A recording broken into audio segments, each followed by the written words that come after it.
विशाल अपने घर के दरवाजे से चिपककर आंखों पर चश्मा, कंधे पर बैग लेकर और सिर पर टोपी लगाए खड़ा था। उसे अपने घर से बाहर जाने का थोड़ा सा भी मन नहीं कर रहा था। मम्मी, क्या हम लोगों का जाना जरूरी है? हाँ विशाल, हमें जाना बहुत ही जरूरी है। पाखी ने कार की चाबी उठाते हुए विशाल के सवालों का जवाब दिया। विशाल को आज पाखी समुद्र किनारे ले जा रही थी। विशाल को तैरना बहुत पसंद था। वो चाहता था कि वो अच्छा तैराक बने, पर उसके साथ ऐसा कुछ हुआ कि उसे पानी में जाने से डर लगने लगा था।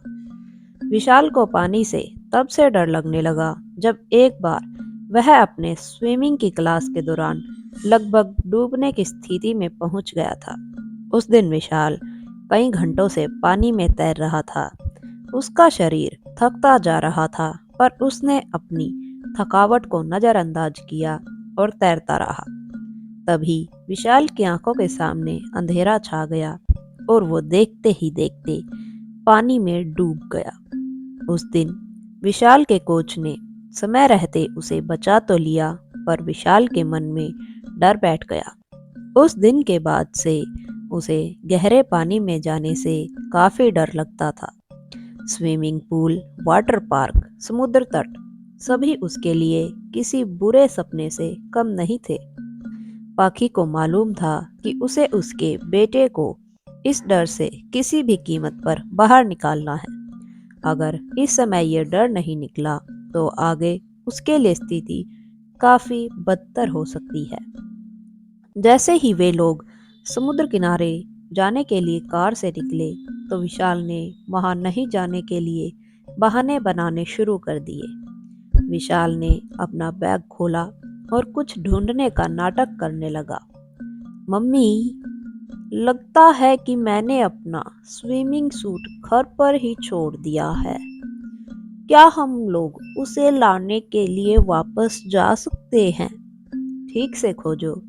पाखी ने बैग की पिछली चेन की ओर इशारा करते हुए कहा। हाँ, मिल गया। इसके बाद विशाल के चेहरे पर एक तरह से उदासी छा गई। जब माँ बेटे दोनों समुद्र तट के किनारे पहुंचे, तो पाखी को अच्छी जगह मिल गई। वहां शोर और बच्चे कम थे। समुद्र में उठ रही लहरों की आवाज सुनकर पाखी को बहुत सुकून महसूस हो रहा था।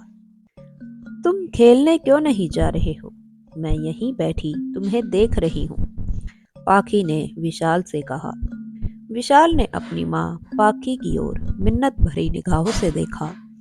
मम्मी, क्या मुझे जाना पड़ेगा? प्लीज मम्मी, मुझे मत भेजो, मैं डूब जाऊंगा। विशाल इतना कहकर रोने लगा।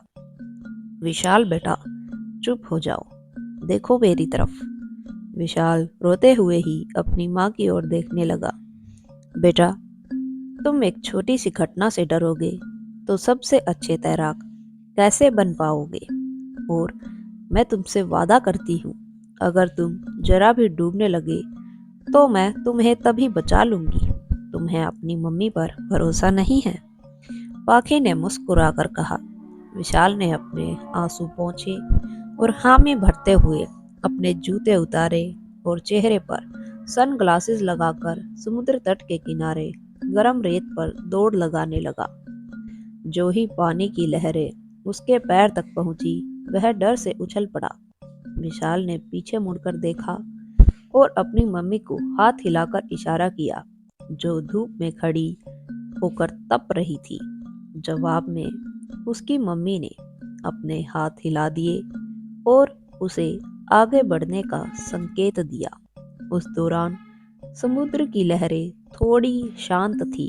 विशाल डरता डरता कुछ दूर अंदर तक पहुंच चुका था।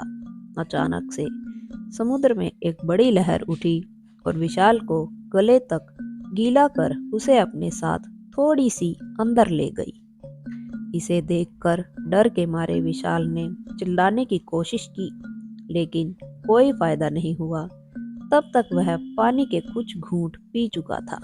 वह थोड़ी देर के लिए घबरा गया और अपने हाथ पैर को तेजी से मारकर तैरने की कोशिश करने लगा। जब उसने आंखें खोली और खुद को पानी के ऊपर देखा, तब जाकर उसे एहसास हुआ कि वह तो डूब ही नहीं रहा था। विशाल इस कदर सहमा था कि उसे थोड़ा सा भी महसूस ही नहीं हुआ कि कब उसके हाथ और पैरों ने वो सारे काम कर दिए जो वो पानी में तैरते वक्त कर रहा होता था।